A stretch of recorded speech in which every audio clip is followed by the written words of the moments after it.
অবাক পৃথিবী। এই পৃথিবীতে আজ এক অদ্ভুত আঁধার এসেছে। যারা অন্ধ তারা আজ সবচেয়ে বেশি চোখে দেখে। পৃথিবী আজ অসৎ লোকে ভরে গেছে, যাদের হৃদয়ে প্রেম নেই, ভালোবাসা নেই, মানুষের প্রতি কোনো সহানুভূতি নেই। আজ তারাই দেশ ও সমাজকে পরিচালিত করছে। তাদের সুপরামর্শ ছাড়া পৃথিবী যেন আজ একেবারে অচলা।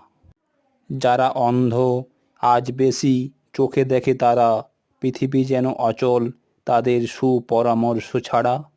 অন্যদিকে যাদের মানুষের প্রতি গভীর আস্থা আছে, যারা সৎ, বিবেকবান, যাদের শিল্পরসিক ও সততা, সত্যতা, মহত্বতা, শিল্পত্বতা রয়েছে, তাদের ছেঁড়ে ছেঁড়ে খাচ্ছে শকুন শেয়ালরূপী অন্য সকল মানুষ।